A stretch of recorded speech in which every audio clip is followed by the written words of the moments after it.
All right, ladies and gentlemen, MrSotko here. Welcome back to the channel. I got some juicy, saucy stuff for you today. Not necessarily saucy drama this time around, but a Sotko Coin. Today, I made it. I decided that I would make Sotko Coin for the past few months. Once in a great blue moon, I talk about that I would like to make Sotko Coin, and I guess I finally did. And what's the point of Sotko Coin? Well, it doesn't really matter. It's up to you and maybe me. I don't know. Who cares? But either way, this picture sums it up. Hauling ass, getting paid, Sotko Coin. You might think to yourself, hey, MrSotko, did you make that in Microsoft Paint? Yes, I did.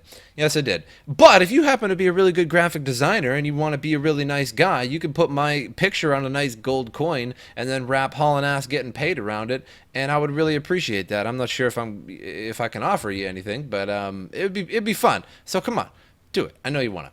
Anyway, so yeah, so there's a million Sotko coins. I used my Ether wallet to actually put the coins into because they are, of course, ERC20 tokens. As you can see, my Ether wallet does not have much Ethereum in it. Don't worry. This isn't like all the Ethereum I have or anything. So there's just like $4 in here, but I just had to put like a little bit in there to actually facilitate the transaction in the contract of actually making the coins. So the contract code here is this. If you guys happen to want to look it up for some reason, used a little bit of remix here and Sublime text to do this. So again, the abbreviation of the coin is STKO, and it's just Sotko. The coin is named Sotko. So it's not necessarily like the official coin name isn't Sotko Coin. It's just Sotko. I did actually make Sotko Coin, and but I made it on the let me see here, the Ropsten network, which is just like an Ethereum test net. So like you basically get Ropsten Ethereum, which is just basically fake Ethereum that you can use to create a contract and use as gas. So I made it first on that. And then I made it on the actual Ethereum network after that. So is the coin worth anything? No, probably not. And in fact, it's not, because it's not listed on any kind of exchanges or something. But maybe I'll give some out for whatever reason, and just send some around to people. So I'll work on that in a little bit. So don't worry about putting like your Ethereum address in the address or in the comments below or anything right now, because right after this video, I'm going to sleep because I'm going to Las Vegas in the morning. So again, yeah, I just used Sublime and Remix and a bunch of other stuff to make the coin. And it took a little while. I had to kind of figure it out a little bit, but honestly, I kind of got it down. It comes a little bit natural to me. Again, I took a little bit of computer science, so it's not that big a deal for me. But what I did want to talk about, other than that today, so the news of the day, I suppose, is something that I talked about last night on my live stream. And thank you for all the people who were watching my live stream last night. It went on for like 4 hours, like maybe 3. And, I talked about a lot of stuff. I was playing some games and I was talking and, we were doing some Google Earth and stuff like that. We were having all kinds of fun. So thank you guys for showing up to that, and thank you for the donations as well. That was very much appreciated. So I read this article last night, but there weren't that many people in the stream because it was very, very late at night. And this article was written in 2015. So this is old news. So I will put this article in the description below if you guys want to read this on your own and say, hey, you there, shut up. I'm going to close the video now, and I'm going to read the article on my own. That's okay. But for all of you who are going to stay, or all of you Uber drivers who are just listening to me while you're driving people around, hey, you should pay attention to the road, but after the video. So Dave Kleiman, in case anybody doesn't know, is one of the suspected Satoshi Nakamotos. And, his story is actually pretty compelling. And there's a lot of really interesting things in this article about this man. So again, like some of the people who are supposedly or have claimed to be or supposedly were a group of people, were Hal Finney and Craig Wright, or otherwise Fake Toshi. And Dave Kleiman was one of them, and I've never really mentioned him on the channel so far. There's also a few other people that were suspected to be, in the group that has created Bitcoin. It's kind of become pretty apparent at this point, in terms of the creation of Bitcoin, that it wasn't just one person. It wasn't just like the Satoshi Nakamoto, the Japanese guy that lived down the road from Hal Finney. But rather a lot of people, or at least just a few people. But I think Dave Kleiman may have been possibly the number one person in terms of the creation of Bitcoin. So let's get right into it. So about 2 weeks before his grisly death, there was a change in Dave Kleiman. The formerly generous and lively computer forensics expert became confrontational and bitter. And around that time, Kleiman left the Veterans Affairs Hospital, where he'd been a patient, called his close friend, a business partner, that they've decided to release you. And he said, no, Kleiman responded. He said, I told the doctors to go stick it. I know YouTube is probably going to already demonetize this for the sweet Sotko Coin logo, but whatever. Let's try and avoid it. So Dave Kleiman was an Army veteran, a paraplegic, and a computing wizard, occasionally consulted by national TV networks for his expertise in computer forensics and security. Oh, also Nick Szabo was one of these suspected Satoshis as well. Because he did write an article, I think it was in like 1995 or 97, that basically described Bitcoin to a T. And not just like, oh, this is similar to Bitcoin, but virtually the exact same thing that we know today. So Kleiman may have also deeply been involved with Bitcoin. Documents and on-the-record interviews obtained by Gizmodo and Wired in separate investigations show that Craig White, an Australian CEO whose home and office were raided hours after the stories were published, repeatedly claimed in private that he and Kleiman were part of Bitcoin's creation. So again, it seems pretty apparent that there were numerous people involved in the creation of Bitcoin and not just a guy named Satoshi Nakamoto or somebody hiding behind that name. So if that's true, Kleiman seems to have refrained from accessing the very large sum that we have presumably been entitled to as one of the currency's architects. So when he died, his Palm Beach County home was in foreclosure, and he never moved from Miami Veterans Medical Center to a cushier hospital. So who was Dave Kleiman, and why in the world didn't he cash out if he was in foreclosure and this guy supposedly had 1 million or 1.1 million Bitcoin? Which at the time in 2013 when he died, Bitcoin was about $100. You know, sometimes it got to 120, 130 or so around then, but we can just even it out to about $100, which equals to 100 million, something like 100 million Bitcoin, $100 million dollars or something like that. I'm not really sure. It was worth very much a lot of money at the time, and depending on what it was at the day.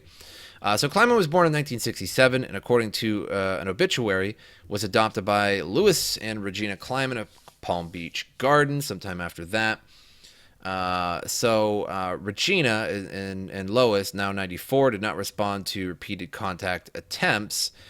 He told friends that he'd been interested in computers and technology as a child, but even Page, who calls Kleiman his best friend, his early life was something of a mystery. In '86, Kleiman began serving in the U.S. Army as a helicopter technician. He returned home to the Army in 1990, and he began working for the Palm Beach County Sheriff's Office several years later. His training officer was Patrick Page, with whom he later founded a business called Computer Forensics LLC in 2012. The men were fast friends. Kleiman gave Page his first computer, a DOS machine that required command line input to operate.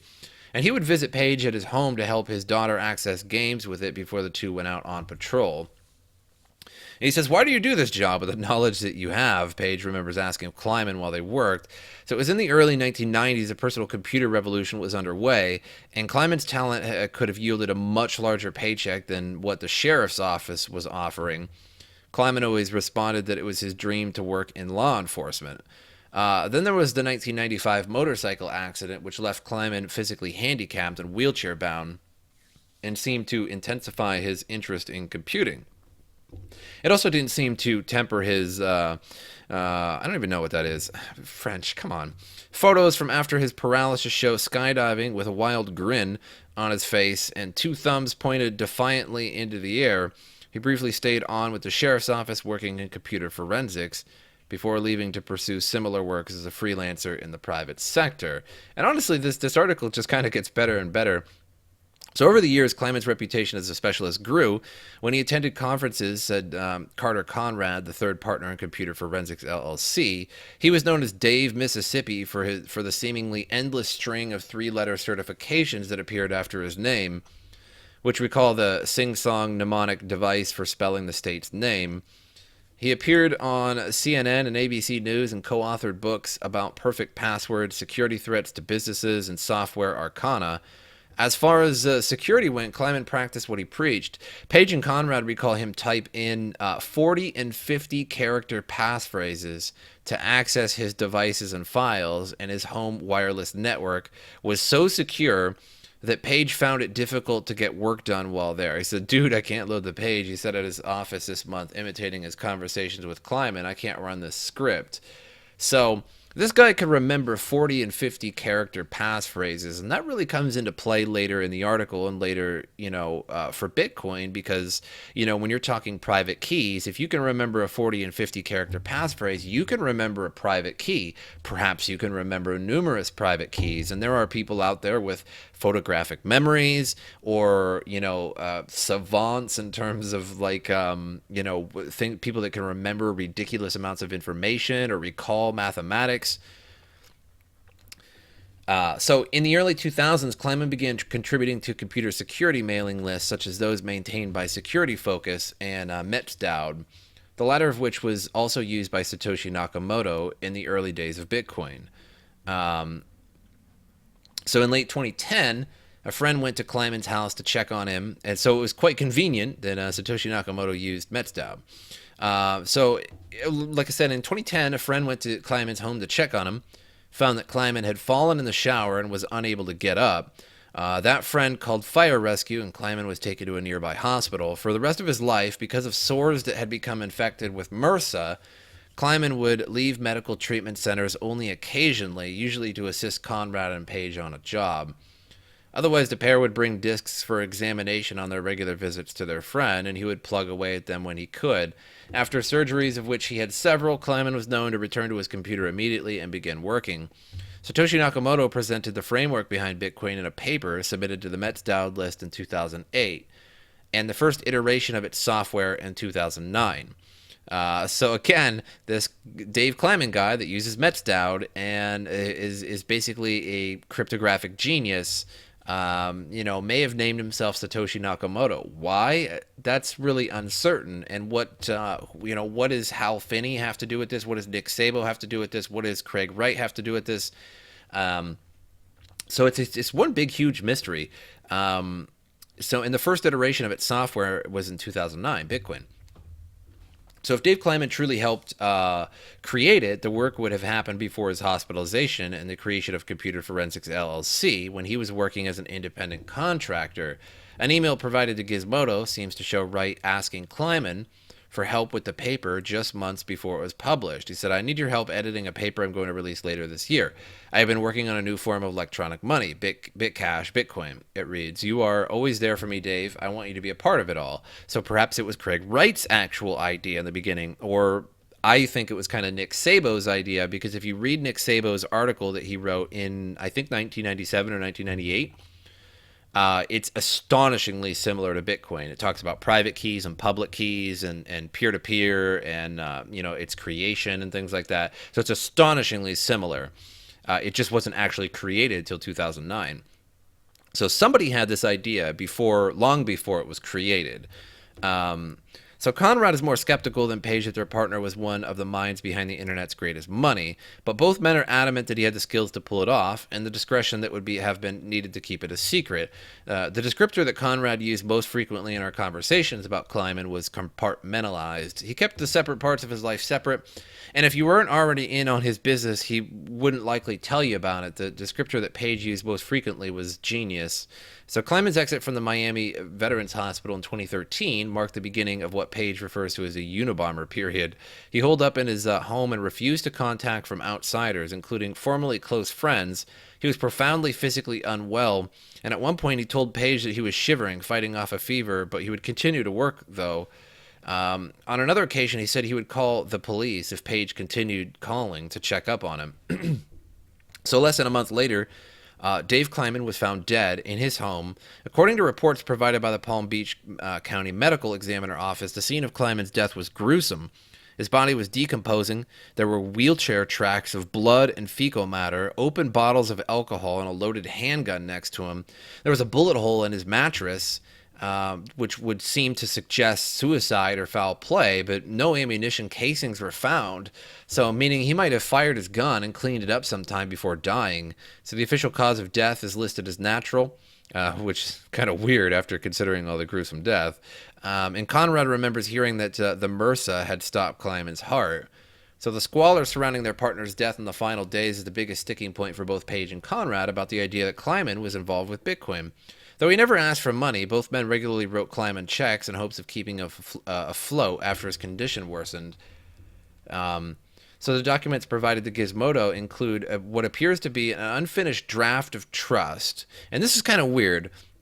Showing Wright entrusting Kleiman with 1.1 million bitcoins in 2011. Why would you do that? I don't know. So this is why kind of Craig Wright has a bad rap, that like there's just this unfinished draft. Like, why would you give somebody 1.1 million bitcoins only to ask for them later? Like, what's the point of that? Like, that's not a loan. You know what I mean? Like, a loan is if you gave somebody money so they could pay their bills or off their house, but like you can't pay. Especially back in 2011, you couldn't pay anything with Bitcoin, right? It was even hard to cash out with Bitcoin in 2011. So it's a sum worth hundreds of millions of dollars at the time. Now it's worth billions. 1.1 million Bitcoin is worth 5.6 or $6 billion, something like that. It's crazy. But according to the contract, the money was to be returned to Wright down the road. Kleiman's sense of honor may have kept him from accessing the money that he didn't believe was truly his, even in the direst of circumstances, Conrad said. While he was alive, Kleiman kept a heavy-duty USB drive on his person at all times. Page believes that it might have been made by the brand Corsair, which boasts that its products are encased in an anodized aircraft-grade aluminum housing.